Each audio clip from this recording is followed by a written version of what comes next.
Good morning, students.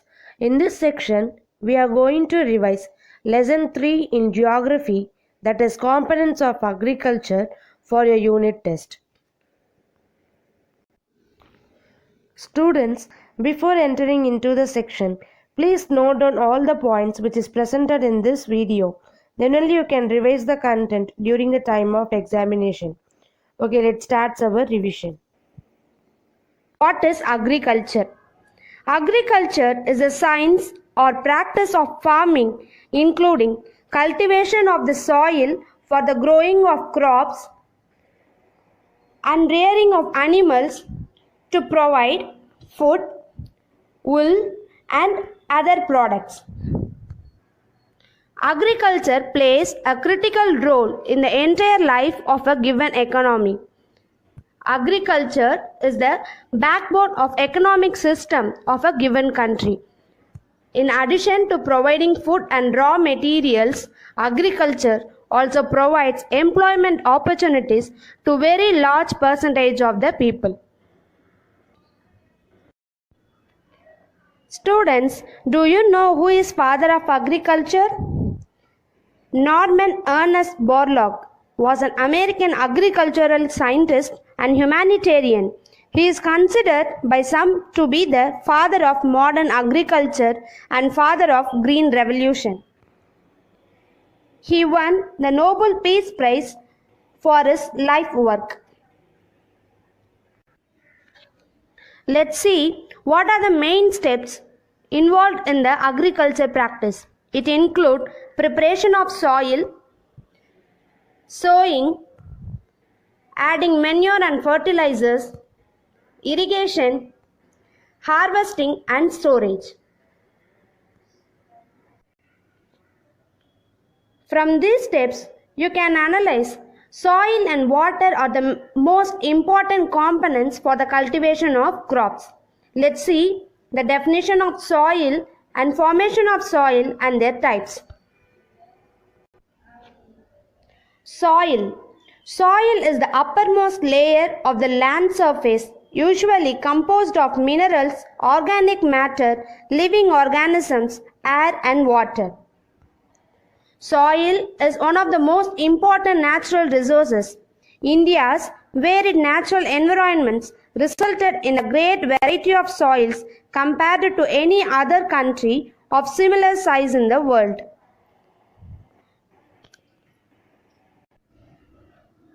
Next, types of soil. The Indian Council of Agriculture Research, set up in 1953, divides the soils of India into the following 8 major groups. They are alluvial soil, black soil, red soil, laterite soil, mountain soil, desert and arid soil, saline and alkaline soil, peat and marshy soil. First, we will see the formation of soil. Formation of soil. Soil formation is a beautiful process. It takes 100 to 1000 years for the formation of soil. And the factors involved in the formation of soil are parent rock, climate, vegetation, animals, and microorganisms. Parent rocks refers to the original rocks for the formation of rocks. If the original rock is basalt, black soil is formed. If the original rock is Asian crystalline metamorphic rock, red soil is formed. If the original rock is laterite, lateritic soil is formed. Now, these rocks are subjected to weathering, which means breaking down of rocks. This happens with the influence of climate, and every day, due to the heat of the sun, the temperature rises and the rocks is expand, and at night the rocks contract. Due to the expand and contraction, the rocks break up into small segments. Sometimes The rocks break down because they are contact with water. Lime and silica in the soil reacts with water and they are extracted out of rocks, and that rocks finally becomes weak and it leads to breaking of the rocks. When the leaves from the tree complete the life cycle and fall down and decompose and finally bond with water. Animals excrete when they die and they do decompose and mix with the soil. The dead remain of the plants and animals is called humus. It adds fertility to the soil. Earthworms, ant, termite are the microscopic organisms which are involved in the soil formation. Students, I hope you all understood the process of soil formation. Now we will see the types of soil. First, alluvial soil. Alluvial soil occupied 40% of land area in India. Alluvial soil formed by the depositional work of the river, hence it is known as riverine soil. These soil are found in a river basin and deltas. River basin is area covered by main river and their tributaries. Delta is a triangular shaped land between the distributaries of the river. The color of the alluvial soil can be grey, light brown or yellowish. Now, these soil are very rich in chemical like potash, phosphoric acid, lime and carbon compounds.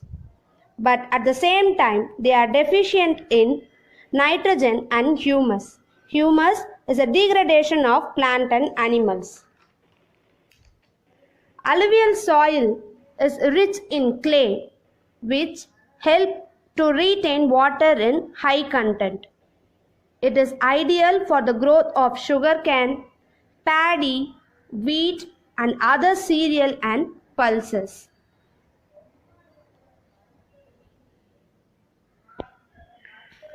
Due to its high fertility, these alluvial soil regions are intensively cultivated and densely populated. The entire northern plain are made up of these soil and they are known as inland alluvium. It extends from Sindh in Pakistan up to Bangladesh. These soils are also predominant in delta region known as deltaic alluvium. So, it is found in deltas formed by the river such as Ganga, Brahmaputra, Mahanadi, Godavari, Krishna and Kaveri. They are also found in the coastal plain of the country.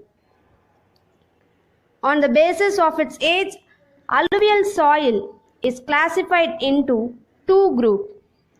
They are Khadar and Bangar. Khadar is light in color and composed of newer deposit. Bangar refers to the older alluvium and is composed of lime nodule and Kangar and its clay composition. Khadar is more fertile than Bangar because new layers are deposited year after year during monsoon.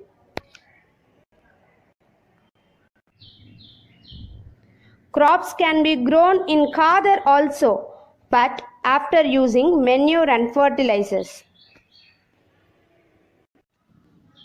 It found in the states of Punjab, Haryana, Uttar Pradesh, Bihar, West Bengal and also it is found in the coastal plain of India. The crops grown in this region are rice, wheat, sugarcane and oil seeds. Next we will see the black soil. Next, black soil. It is formed by the weathering of basalt rock. It is dark in color and it is suitable for cotton cultivation.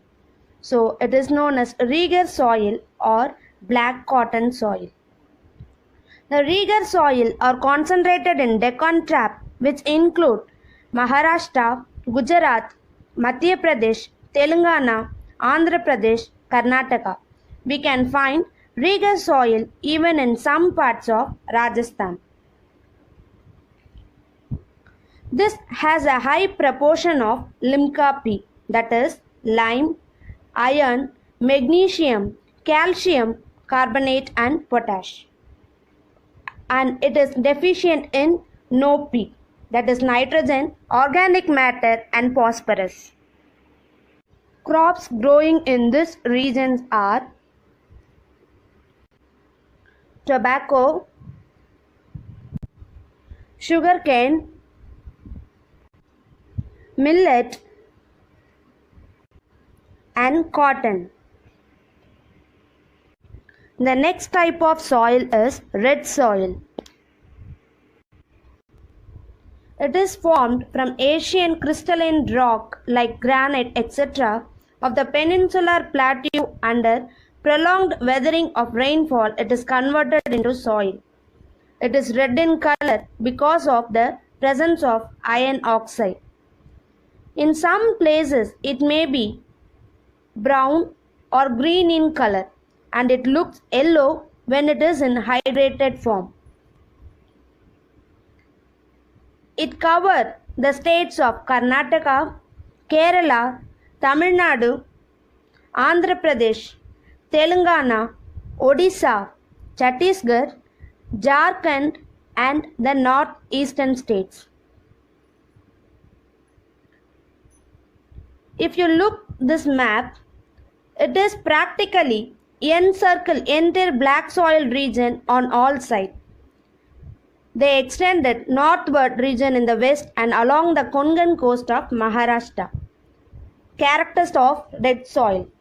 It is porous and it has high percentage of iron oxide. It is generally shallow and its pH value range from 6.6 to 8. It is poor in nitrogen, phosphorus, potassium and organic matter. It is non-fertile but responds to fertilizer and it needs irrigation support for the cultivation of crops. It contains soluble salt in small quantity. Crop growing in this region are wheat, rice, cotton, sugarcane and pulses. Next is laterite soil. It is formed by the weathering of lateritic rocks. It is formed in the region where alternate wet and hot dry climate. Due to heavy rainfall, lime and silica are leached out of the rocks, that is extracted out of the rocks, leaving behind high content of iron oxide and aluminium. Finally, it leads to weathering of the rock.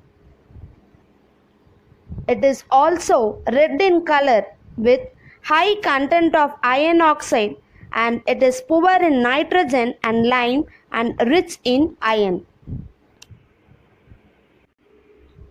This laterite soil present in the places of Assam hills, hill summits of Kerala and Karnataka and Eastern Ghats and region of Odisha.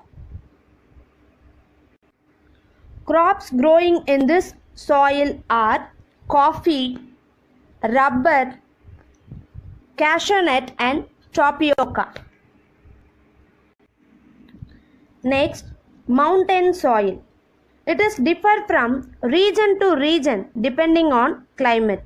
It is formed due to mechanical weathering caused by snow, rain, temperature variation, and it is deficient in potash, phosphorus and lime.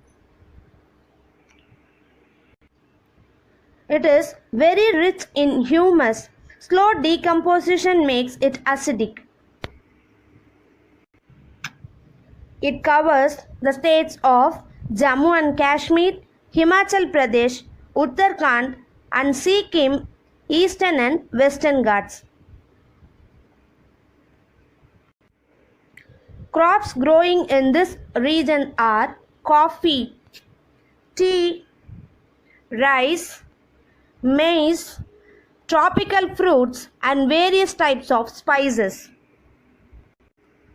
The next type is arid and desert soil.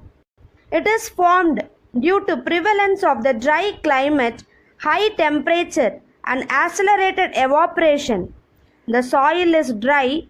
It also lacks humus content due to the absence of vegetative cover. It is rich in phosphate and poor in nitrogen and organic matter. This soil present in the region of Rajasthan, northern Gujarat and southern Punjab. The crops growing in this region are millets, barley, cotton, maize and pulses. But the crops will be grown with the support of irrigation only. Next, saline and alkaline soil. It is formed due to ill drainage, which causes water logging. Injurious salts are transferred from subsurface to the top soil by the capillary action. It causes the salinization of soil. It consists of undecomposed rock and mineral fragments which on weathering. It is present in some parts of Andhra Pradesh and Karnataka. In the drier parts of Bihar, Uttar Pradesh, Haryana, Punjab, Rajasthan and Maharashtra. Mostly, crops will not grow in this region. The next type is peaty and marshy soil. It is formed in humid region from the organic matter. It is found in the areas of heavy rainfall and high humidity. Peaty soil or black, heavy and highly acidic. It is deficient in potash and phosphate. It contains considerable amount of soluble salt and 10 to 40% of organic matter and high proportion of vegetable matter. This soil present in some parts of Kerala and coastal areas of Odisha and Tamil Nadu, Sundarbans of West Bengal in Bihar and Almora district of Uttarakhand.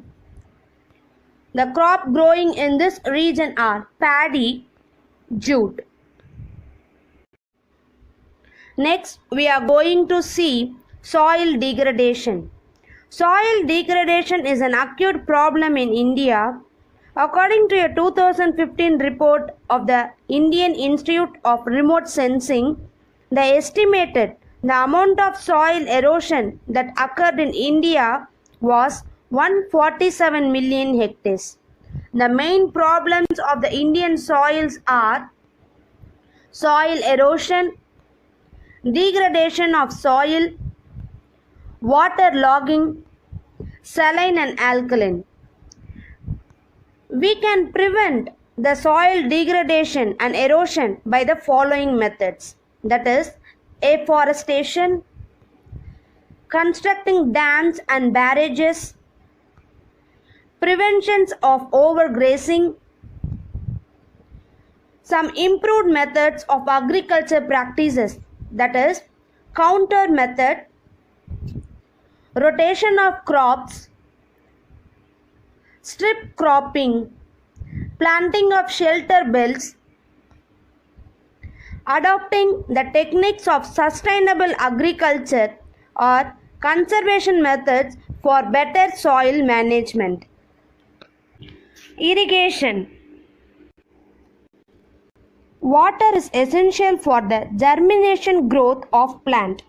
Water is applied to the agriculture field by naturally through rainfall and artificially through canal and other system.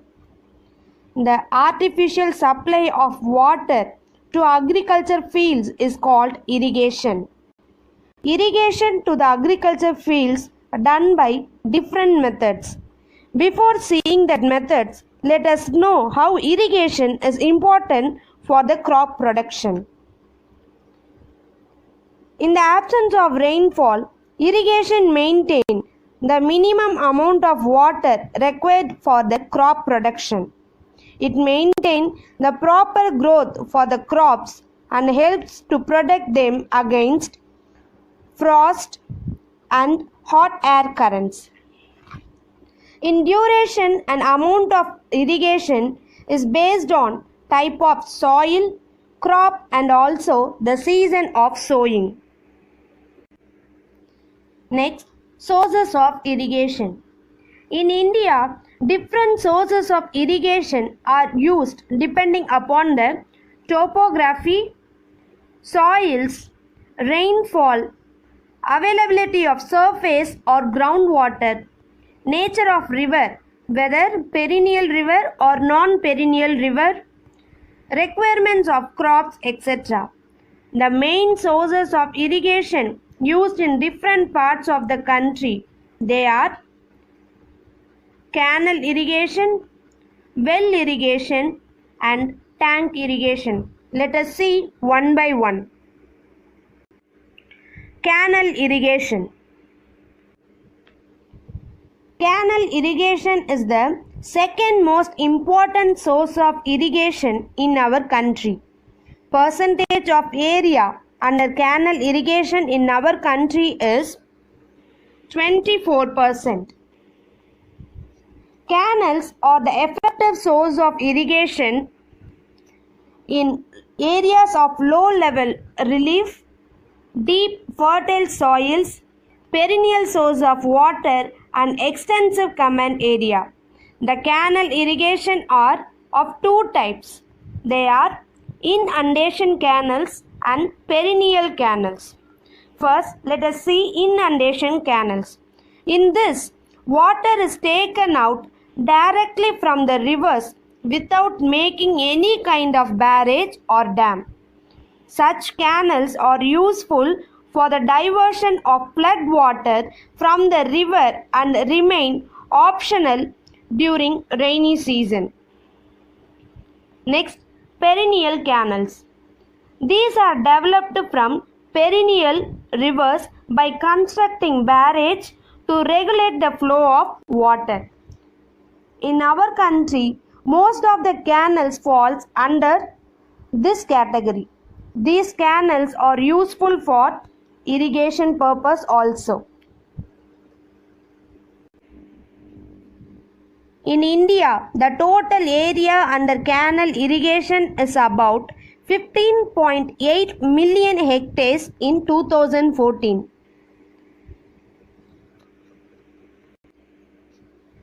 About 60% of canal irrigated area falls in the northern plains of India, particularly in Uttar Pradesh, Punjab, Haryana, Rajasthan and Bihar.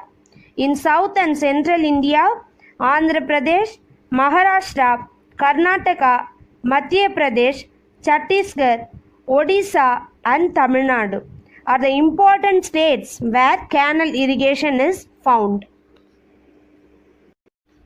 Next, well irrigation. A well is a hole or trough, usually vertical, excavated in the earth for bringing groundwater to the surface. Well irrigation is the most important source of irrigation as it contributes about 62% as a tube well and other wells. So totally 62% of net irrigated area in India. It is a cheap, dependable and popular source of irrigation in the country. Well irrigation is unavoidable in the regions of low rainfall and becomes an essential one where the canals and tank irrigation are not available. Wells are of two types. They are open wells and tube wells. Let's see one by one. Open wells. This type of irrigation is widely practiced in the areas where groundwater is sufficiently available. The areas in Ganga Plains, the deltaic region of Mahanadi, Godavari, Krishna, Kaveri and parts of Narmada and Tapti valleys. Next, tube wells. Tube wells are developed in the areas of low water table, sufficient power supply and soft subsurface geological units.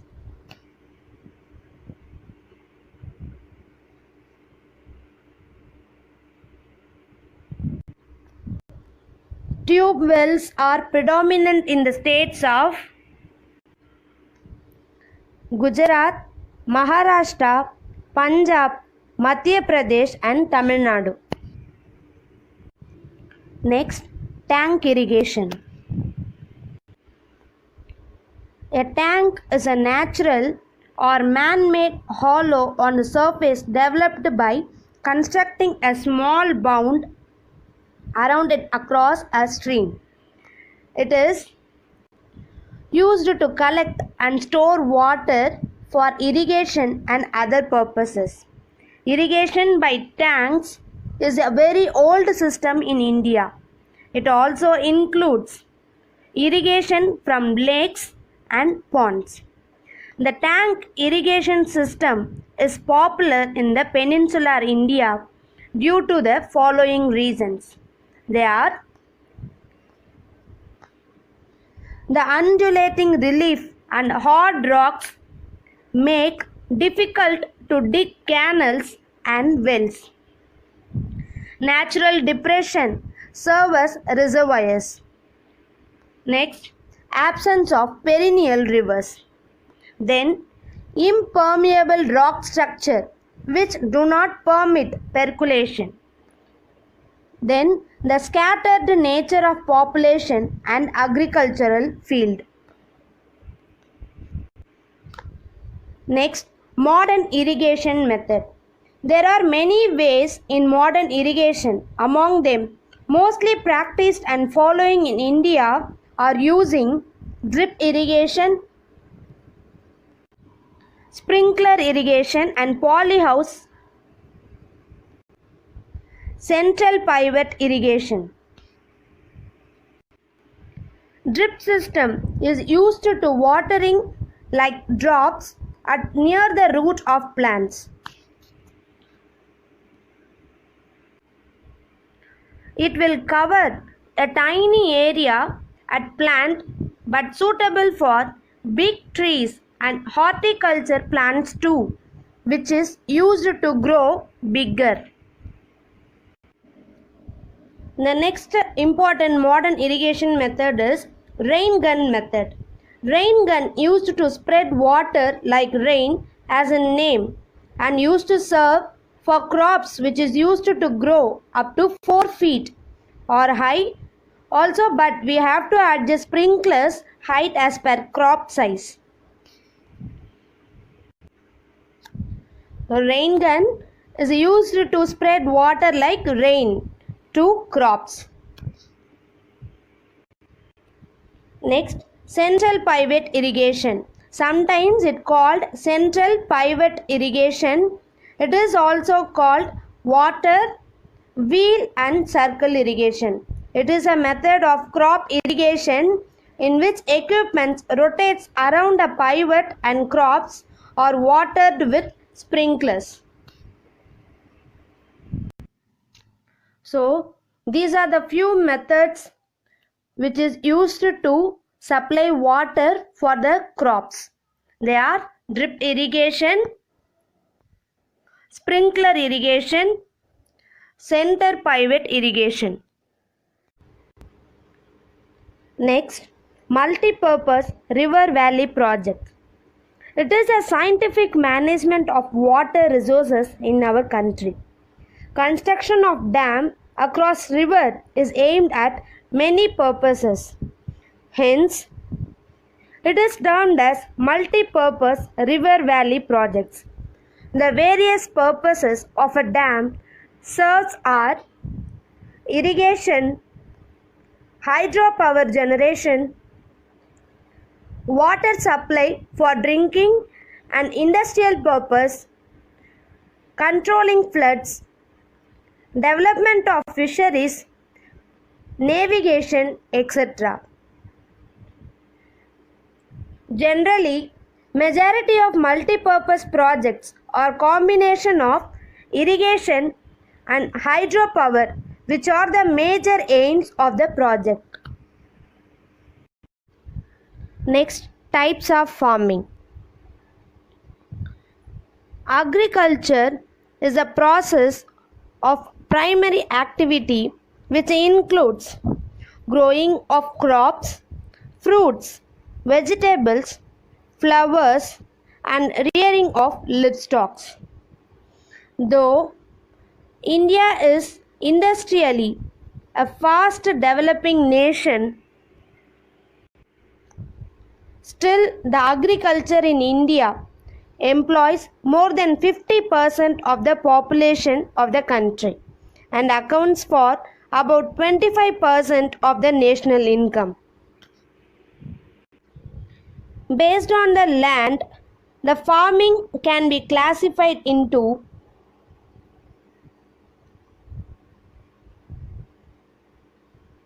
subsistence farming, commercial farming.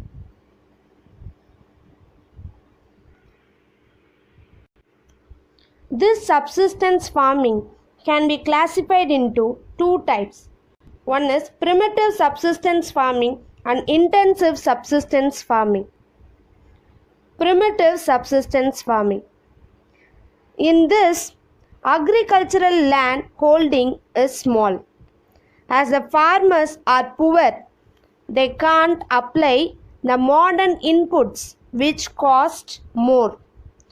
They grow crops with the help of family members and consumes almost the entire farm produce with little surplus to sell in the market.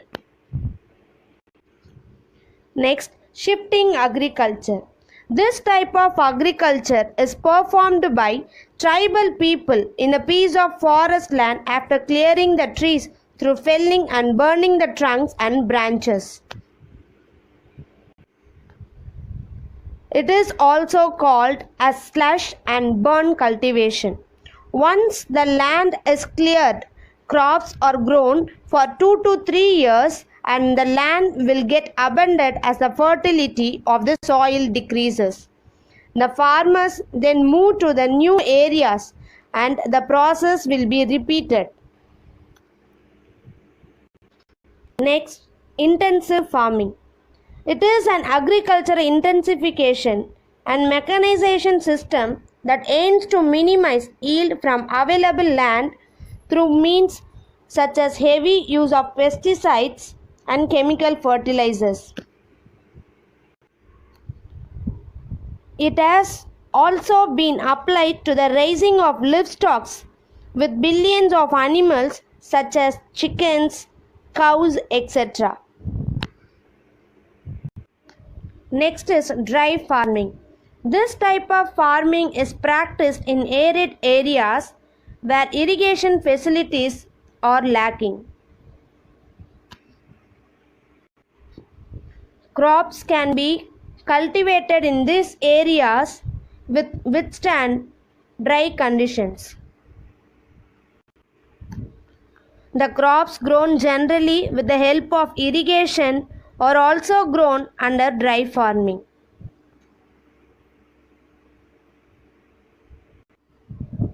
In such circumstances, the yield are generally low. Most of the areas under dry cultivation entertain only one crop per year.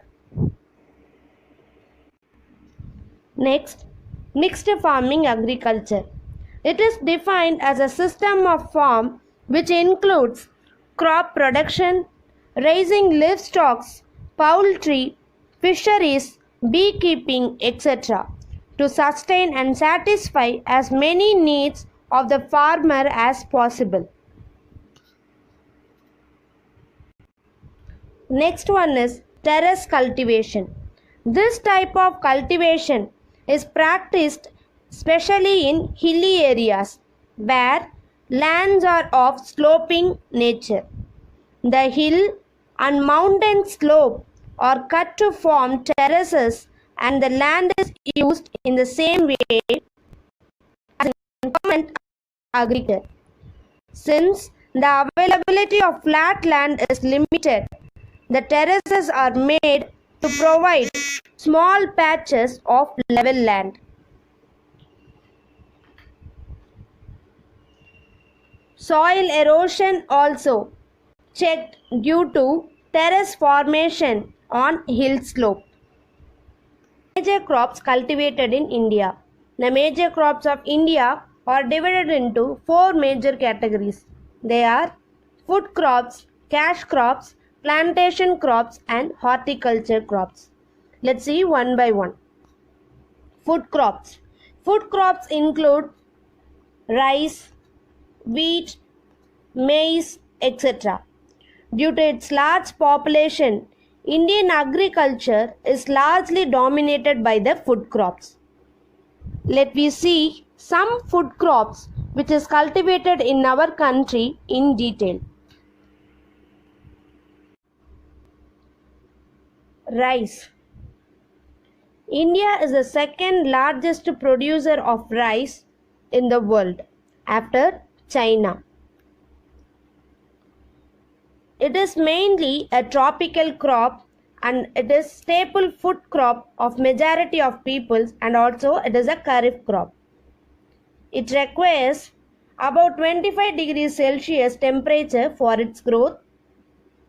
It needs an annual rainfall of about nearly 100 centimeter above and it requires steady water for growth and it grows well in clay or loamy soil. It also needs abundant supply of cheap labor. In 2016, the first 10 leading rice producing states are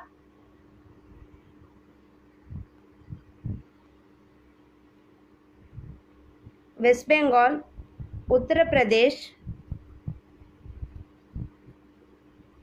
Punjab, Odisha, Bihar, Chhattisgarh,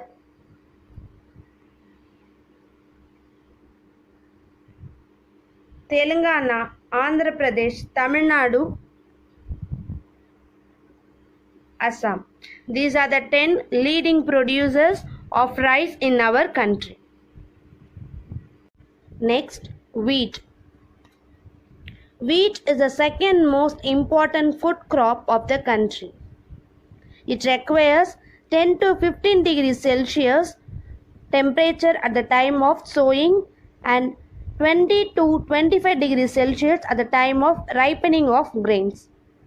Over 85% of the India's wheat production comes from states namely Uttar Pradesh, Madhya Pradesh, Punjab, Haryana and Rajasthan. Apart from this, the black soil tract of the Deccan covering parts of Maharashtra and Gujarat also contribute a major wheat production. Next, jowar. It is the third important food crop of our country. It is an indigenous, which means it is a native plant of Africa. The plant has a tendency to grow in adverse climate conditions. Its grains are rich in carbohydrates, protein, minerals and vitamins. Hence, it provides cheap food to the large section of the poor peoples. It also used as fodder in many parts of the country. Jowar is essentially a crop of peninsular India. The leading producers of jowar are Maharashtra, Karnataka, and Madhya Pradesh. Next, bajra. It is also an indigenous plant of Africa. This forms the staple food for poor people. Its stalks are used as fodder for cattle and for thatching purposes. Bajra is a crop of dry region, which means it grows well in dry areas. Rajasthan is the largest producer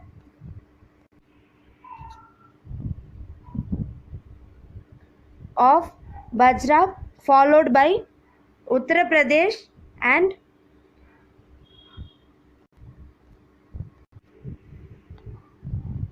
Haryana. Gujarat, Maharashtra also produce bajra. Next, barley. Barley is one of the important cereals of our country besides being poor man's diet. Uttar Pradesh and Rajasthan are the two leading producers of barley. So don't get confused that wheat and barley are same. Absolutely not. There is some difference between wheat and barley. Wheat is a ground without the outer bran layer that contains most of the fiber, while barley is consumed as a whole grain or in pearled form. Next, pulses. Pulses include a large number of crops which are mostly leguminous and rich in vegetable protein. They are used as food and feeding cattle. They fix atmospheric nitrogen in the soil and hence they are usually rotated with other crops. India is the largest producer of pulses. Next, cash crops. Cash crops. The crops which are cultivated for commercial purpose are called cash crops. These crops include sugarcane, tobacco, fiber crops like cotton, jute, and oil seeds. Let's see one by one. Sugarcane. Sugarcane is the most important cash crop of India and is the second largest producer in the world. This crop provides raw material for the sugar industry. At the state level, Uttar Pradesh is the leading producer of sugarcane, followed by Maharashtra, Karnataka, Tamil Nadu, and Gujarat. Next, cotton. Cotton is the most important cash crop of India. It provides raw material to the largest industry of India. About 79% of the total area and production in the country were contributed by 4 states. They are Gujarat, Maharashtra, Andhra Pradesh, and Punjab. Next, jute. It is a tropical fiber crop. It grows well in the alluvial soil. It is also called golden fiber. It is used for manufacturing of bags, carpet, ropes, string, rugs, cloths, etc. So, West Bengal is the leading producing state of jute. The other cultivators of jute are Bihar, Assam, and Meghalaya. Next, oil seeds. Oil seeds The premier source of fat in the Indian diet are derived from number of crops like groundnut, mustard, sesame, sunflower, etc. These provide oil and oil cake which are used for making lubricants, varnish, medicine, perfume, candles, soap, etc. The major producers of oil seeds are Madhya Pradesh, Gujarat, Maharashtra, Telangana, Uttar Pradesh, Rajasthan, etc. Next, plantation crops. Plantation crops are cultivated for the purpose of exports. These are cultivated in large estates on hilly slopes. Cultivation near the coast is preferable as it facilitates export. So the crops like tea, coffee, rubber, spices are considered as plantation crops.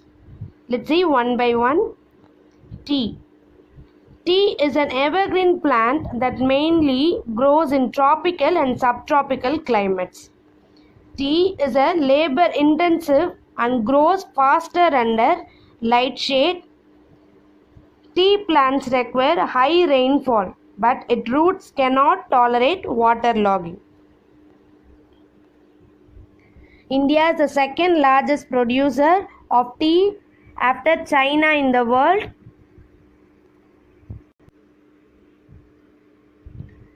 Assam is the largest producer of tea in India. Other states are Tamil Nadu, Kerala and West Bengal. Next, coffee. Coffee is grown in light shade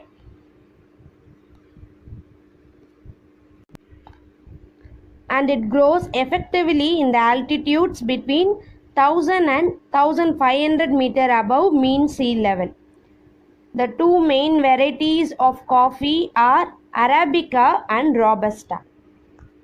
India is the seventh largest producer of coffee globally. Karnataka is the leading producer of coffee in India. Next, rubber.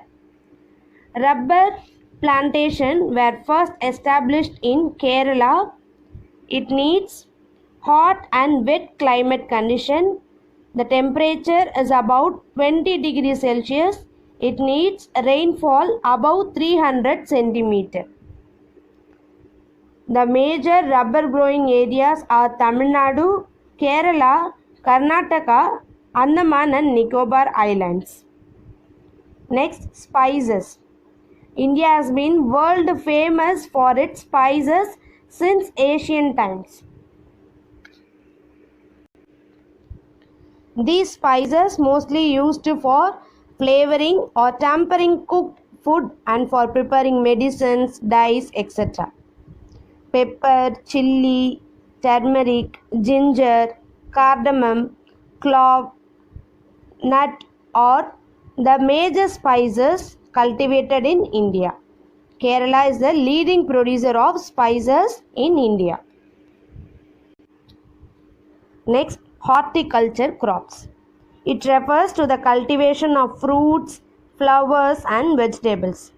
India is in the second position in the production of fruits and vegetables. Apple. Apple is mostly produced in Himachal Pradesh, Jammu and Kashmir and Uttarakhand. Next, banana. It is concentrated in Tamil Nadu and Maharashtra. Other states are also produce banana. Next, cultivation of orange. It is cultivated in Maharashtra, Uttarakhand, Himachal Pradesh, Jammu and Kashmir, Tamil Nadu and Karnataka. Next, grape. It is cultivated mainly in Uttarakhand, Himachal Pradesh, Jammu and Kashmir, Maharashtra, Andhra Pradesh, Tamil Nadu and Karnataka. So India contributes about 13% of the world production of vegetables. Next, live stocks. Livestock is an integral component of the farming system in India. The livestock sector is socially and economically very significant due to its multifunctional outputs and contribution to socio-cultural security. It also helps to improve food and nutritional security by providing nutrition-rich food products, generate income and employment, and act as a cushion against crop failure, provide drought cover, and manure inputs to crop subsector. Cattle.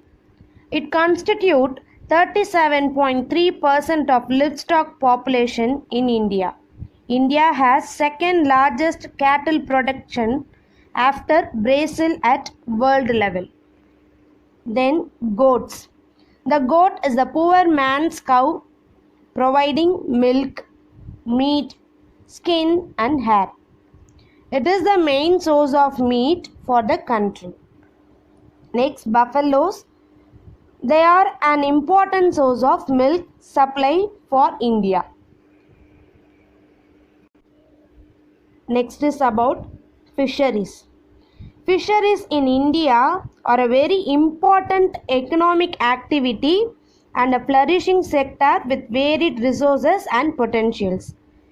Fishing in India is a major industry in its coastal states, employing over 14 million people. In India, fishing is categorized into two types. One is marine or sea fishing. Another one is inland fishing. Marine fishing. It includes coastal, offshore and deep sea fisheries mainly on the continental shelf up to a depth of 200 meters. Inland fishing. It is also called freshwater fishing. River, lakes, canals, reservoirs, pond, tank, etc. are the sources of fresh water and provide freshwater fishes. Next, we are going to see about major issues faced by farmers in India. Indian agriculture and Indian farmers are plagued by several problems. Some of them are natural and some others are man-made. The problems are small and fragmented land holdings, which means the problem of small and fragmented holding is more serious in densely populated and intensively cultivated states in India. The next problem is high cost of input.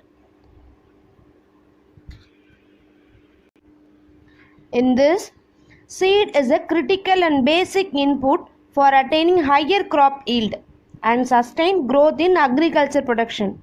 Unfortunately, good quality seeds are not out of reach for many small and marginal farmers due to their high price. The next problem is infertile soil. Indian soil have been used for growing crops over thousands of years without carrying much of replenishing. This has led to depletion and exhaustion of soils, resulting low productivity of crops. The next important problem is lack of irrigation. Only 1/3 of the cropped area falls under irrigated area. To make agriculture reliable, irrigation facility has to be developed. Next, lack of mechanization. In spite of the large-scale mechanization of agriculture, in some parts of the country, most of the agricultural operations in large parts are carried on by human hand using simple and conventional tools. Next, soil erosion. Large tracts of fertile land suffer from soil erosion by wind, water and so on. Such kind of areas must be properly treated and restored to its original fertility. Next, agricultural marketing. In rural India, agricultural marketing continues in a bad shape.